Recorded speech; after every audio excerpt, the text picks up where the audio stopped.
Let me tell you about a boy named Caleb Whitaker and a piece of ground in southeastern Arizona that nobody wanted. This happened in the summer of 1987, out in Cochise County, in a stretch of high desert called the San Simon Valley, where the land lies flat and pale, and the Cabezas Mountains rise up at the edge of it like two stone heads laid down to sleep. You can drive that country today and still feel how empty it is. Heat shakes off the creosote bushes in long silver waves. The wind carries the smell of dust and dry grass. And if you stop the truck and stand still for a minute, you can hear nothing at all, except maybe a hawk somewhere up high. That is where this story takes place. That is where a 15-year-old boy in wire-rimmed glasses walked into a county courthouse with $3,000 in his pocket and made a fool of every grown man in the room.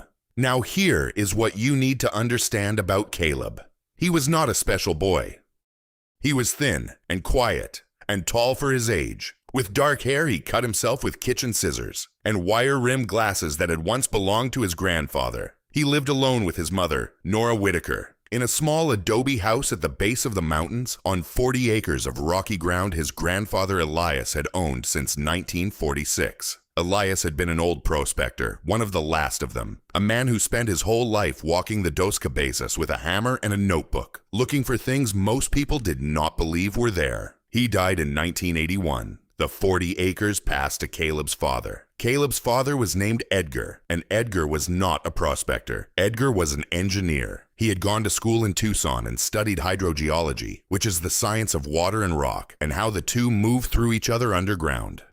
He worked for a copper company called Phelps Dominion, and on weekends he drove out to his father's 40 acres and walked the ground the same way the old man had, with a hammer and a notebook. Edgar did not believe in luck. He believed in measurements. He filled notebook after notebook with sketches of rock faults and mineral veins, and he kept them in a cardboard box under his bed. In December of 1984, a shaft collapsed at the Phelps Dominion mine near Bisbee, and Edgar Whitaker did not come home. Caleb was 12 years old. The insurance check, after the lawyers and the funeral and the truck loan were paid, came to a little over $3,000. Nora put it in a savings account at the Valley National Bank in Willcox and told Caleb it was for college. Then she went and got 2 jobs. She worked the early shift at a diner on Highway 186 and the evening shift at the laundromat in town. She came home tired, and she did not talk about Edgar, because if she talked about him, she could not keep working. Caleb did what quiet boys do. He read. He pulled the cardboard box out from under his father's old bed and carried it into his own room.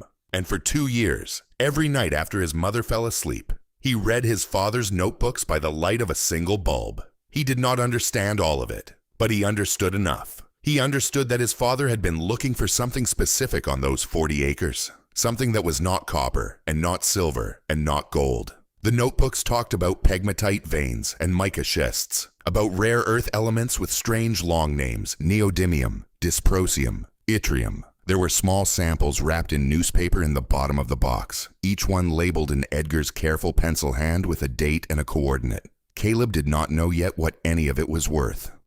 But he knew his father had thought it mattered, and his father had been a man who measured things. In April of 1987, a letter came from the Cochise County treasurer. The 40 acres at the base of the Dos Cabezas had 3 years of unpaid property taxes on them, going back to before Edgar died. The total owed was $2,840. If the taxes were not paid, the land would be sold at public auction on the steps of the Willcox Courthouse on the 3rd Saturday in June. Nora read the letter twice and put it on the kitchen table and sat down in the chair across from it. She did not cry. She just sat. Caleb watched her from the doorway, and he watched her decide that the land was gone. He waited until she went to bed that night. Then he sat at the kitchen table and read the letter himself, slowly, 3 times. He thought about the $3,000 in the savings account. He thought about his father's notebooks and the small wrapped samples. He thought about what his father had said to him once when he was 9 years old and they had been walking the ground together. His father had picked up a piece of pale rock with little dark crystals in it and turned it in his hand and said, "The land does not lie, son. The people who look at it do."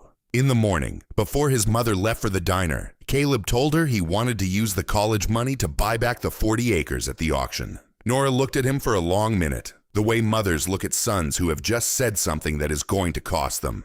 She did not argue. She was too tired to argue. She just said, "Caleb, that ground is worthless. Nobody is going to bid against you for it. And then what will we have? We will have a pile of rocks and no money for school." He told her, "Mom, please, trust me one time." She closed her eyes. She said, "All right, one time." And that was the end of it. The auction was in 8 weeks, but that is not what this story is really about. Now, here is something most people do not know about the American West in the 1980s. The race for rare earth elements had quietly begun, and almost no one understood it yet. The Japanese electronics industry was hungry for neodymium magnets. The defense industry was beginning to use yttrium and dysprosium in guidance systems. China had not yet flooded the global market with cheap supply, which would not happen until the early 1990s. For a brief window of about 10 years, small American deposits of pegmatite and mica-rich ore in the desert Southwest carried real strategic value. Most ranchers and county clerks had never heard the word neodymium. Engineers like Edgar Whitaker had. Part 2. The third Saturday in June came in hot. Willcox in June is a place where the sun feels close enough to touch the top of your head, and the asphalt on Maley Street softens at midday.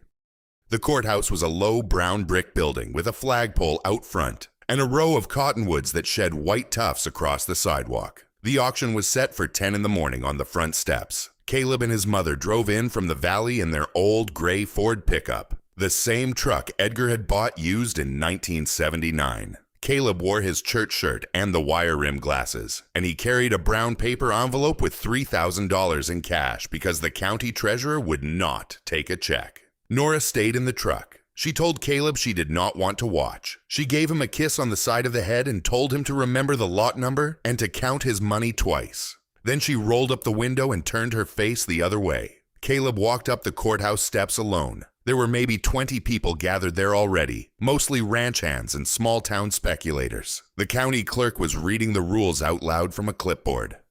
And then there was the other group. 3 men standing apart from the rest, near the cottonwood by the curb. The tallest of them was Wade Holloway, a developer from Tucson, 44 years old, with the kind of suntan that comes from playing golf, not from working in the sun. He wore pressed dark blue Wranglers, a crisp pearl snap shirt, pointed-toe Lucchese boots that had never seen real dirt, and a gold Rolex. The 2 men with him were partners, Ronan Burgess, a lawyer, and Delmar Pitts, a banker. They were in Willcox to buy up cheap parcels for what they called future suburban development, which everyone in the valley knew would never happen. When the clerk read off Lot 41, 40 acres at the base of the Dos Cabezas, parcel number ending in 386, Caleb stepped forward and raised his hand. He said, in a voice quieter than he meant it to be, $3,000, sir.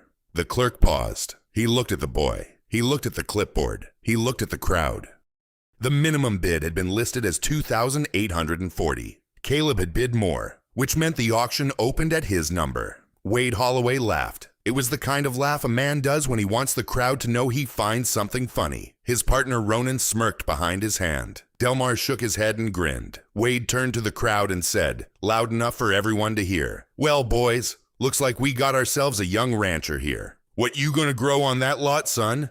Cactus?" Some of the men laughed. A few of them did not.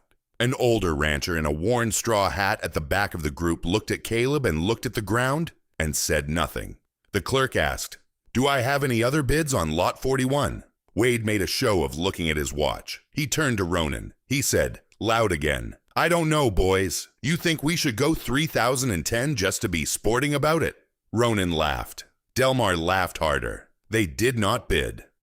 They had come for the irrigated lots down by the highway, not for a pile of rocks at the foot of the mountains. Wade waved his hand at the clerk. "Let the boy have it," he said. "Call it a charity case." The clerk hit his gavel one time. "Sold," he said to the young man for $3,000. Lot 41. Caleb walked up to the table and counted out the cash from the brown paper envelope. $3,000 in 20s and 50s, while Wade Holloway watched from the curb with his arms folded and a smile on his face.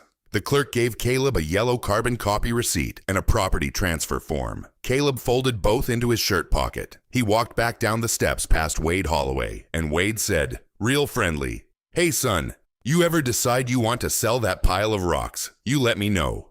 I'll give you $100 profit just because I like you." The men with him laughed. Caleb did not answer. He walked to the truck. He got in. He showed his mother the yellow carbon copy. She did not say anything.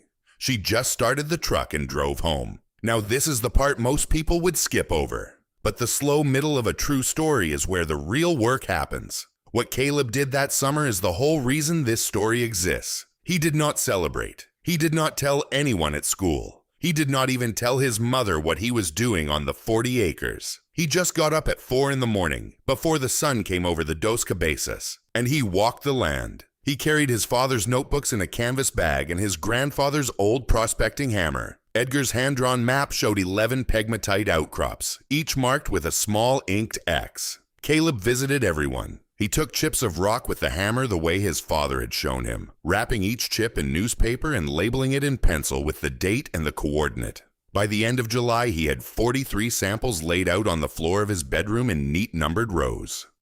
Then he did the thing his father had not lived long enough to do. He looked up an old phone number in one of Edgar's notebooks. The name written next to it was Dr. Jose Alcate, Geology Department, University of Arizona. Caleb called from the payphone outside the laundromat in Willcox on a Tuesday afternoon in early August. The man who answered remembered Edgar Whitaker. He remembered him very well. Caleb told him, in careful sentences he had practiced for 2 days, that he had his father's notebooks and 43 rock samples from the Dos Cabezas pegmatite outcrops, and he wanted to know if Dr. Alcate would look at them. There was a long pause. Then Dr. Alcate said, "Son, mail them to me at this address. I will look at them this month." Caleb walked into the post office in Willcox the next morning with a cardboard box wrapped in brown paper and packing tape. The clerk weighed it, 6 pounds, 4 ounces. The clerk asked, "What's inside?" Caleb said, "Rocks." The clerk laughed.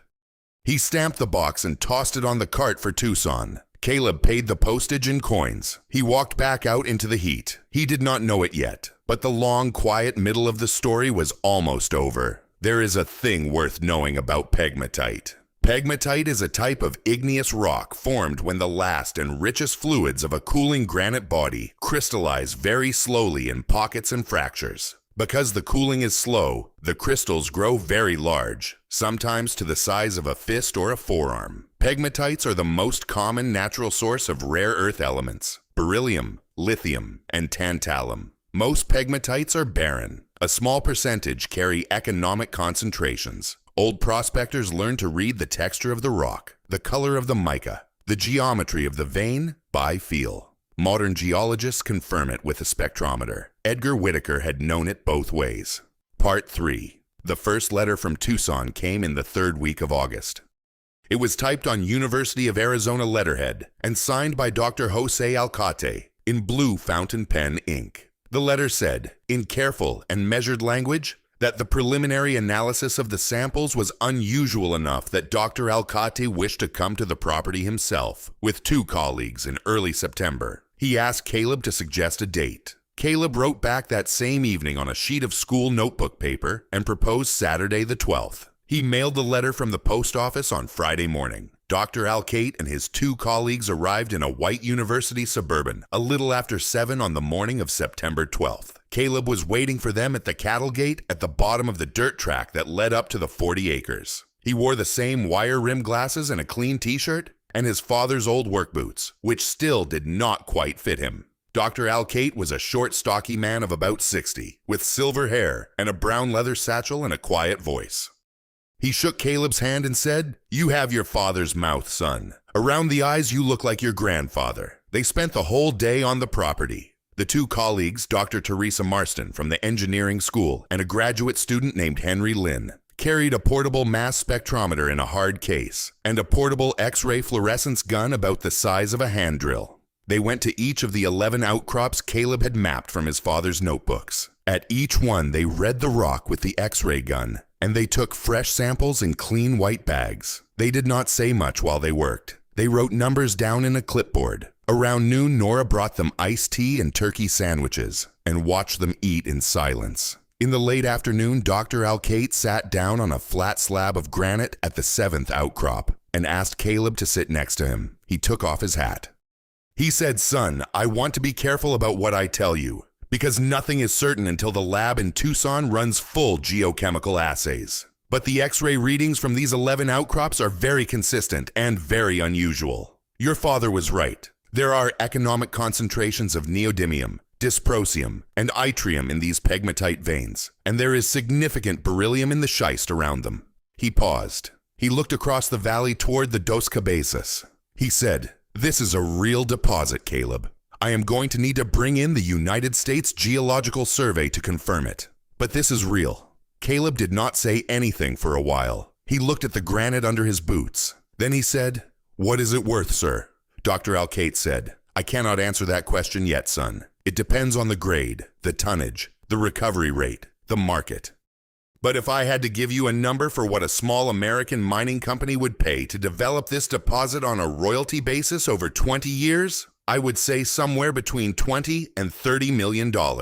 He paused. He said, "Give or take." The official report from the United States Geological Survey came in November. It confirmed everything. The 40 acres at the base of the Dos Cabezas contained one of the few commercially viable rare earth and beryllium deposits in the lower 48 that was not already controlled by the Defense Logistics Agency or by Molycorp. Conservative valuation, based on royalty projections over a 20-year mining plan, was estimated at $25 million.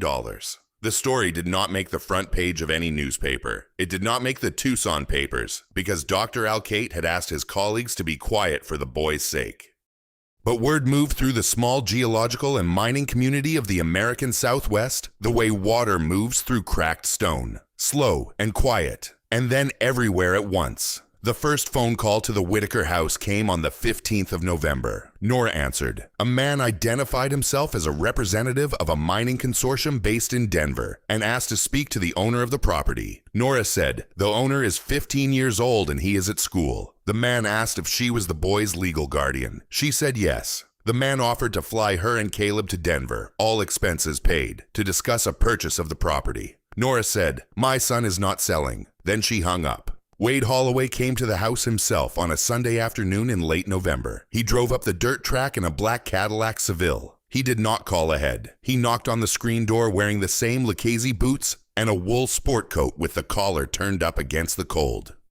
Nora opened the door. She did not invite him in. Wade Holloway said, "Ma'am, my name is Wade Holloway. I believe I met your son at the Courthouse auction in June. I would like to talk to him about a business proposition." Caleb came out from the back room. He had grown an inch since June. He stood next to his mother in the doorway, and he looked at Wade Holloway through the wire-rimmed glasses, and he did not say anything. Wade said, "Son, I am prepared to offer you $500,000 cash for the 40 acres. Today, right now. I have the paperwork in the car. That is more money than your family will ever see again." He smiled. He waited. Caleb looked at him for a long moment. Then he said, in a voice that was not loud but was very clear, "No thank you, sir." Wade's smile changed shape, but it stayed on his face. He said, "Son, I think you do not understand what I am offering." Caleb said, "I understand. I am not selling." Wade looked at Nora. He said, "Ma'am, your boy is going to lose this land in litigation. I have lawyers in Tucson who have already drafted a complaint. A miner cannot legally hold mineral rights in the state of Arizona." He held the smile for one more beat. Then he turned and walked back to the Cadillac. Caleb and his mother stood in the doorway and watched the car back down the dirt track. Nora put her hand on Caleb's shoulder. She said, "Are you afraid?" He said, "No, Mom. The lawyers in Tucson called Dr. Alcate on Monday morning. Dr. Alcate called a law professor he knew at the University of Arizona College of Law. By Wednesday afternoon, the Whitaker family had pro bono representation from one of the most respected mineral rights attorneys in the state. And within 10 days, the complaint Wade Holloway had filed was withdrawn quietly, before it ever became a public matter. The grounds were simple. Arizona law permitted a miner to hold real property and mineral interests when acquired by lawful purchase with the consent of a legal guardian, and Nora's signature on the auction transfer form had made the purchase fully legal. And that is when everything changed. The story of rare earth elements in the United States is a story most people do not know. By the late 1980s, the country relied almost entirely on a single mine in Mountain Pass, California, for its domestic supply of neodymium and other lanthanides. Strategic concern was rising in the Department of Defense because Japanese magnet manufacturers and emerging guidance system technologies were creating new demand. Small American deposits in Arizona, New Mexico, and Wyoming briefly attracted serious attention. Most of them were never developed because the price of Chinese imports collapsed the market in the early 1990s. For about 10 years, a hidden race was on. Almost no one in small-town America knew it was happening. Part 4. The negotiation took most of the winter. Dr. Alcate stayed involved, not because he had any financial interest in it, but because Edgar had once loaned him $100 at a hard time in 1976 and never asked for it back. The University of Arizona introduced Caleb and his mother to a small American mining firm called Rincon Minerals, based in Phoenix, that specialized in rare earth and beryllium recovery. Rincon was not the largest bidder. They were not even the second largest. A consortium from Denver and a Japanese-American partnership out of Los Angeles both offered more upfront cash. But Rincon offered something the others did not. They offered a royalty structure rather than a purchase, which meant the 40 acres would stay in Caleb's name, and they offered to honor the land. They agreed in writing to disturb no more than 4 acres of surface at any one time, to restore the topsoil after each working phase, and to keep the family adobe house and the surrounding 20 acres untouched. Caleb signed the agreement on the 18th of March, 1988, 2 months before his 16th birthday. The signing happened at a kitchen table in Phoenix, with his mother and the university lawyer beside him. Caleb signed his name in the same careful pencil hand his father had used in the notebooks. The royalty rate was 4% of gross mineral value over 20 years. Based on the Geological Survey projections, the expected lifetime payments to the Whitaker family would total between $20 and $30 million.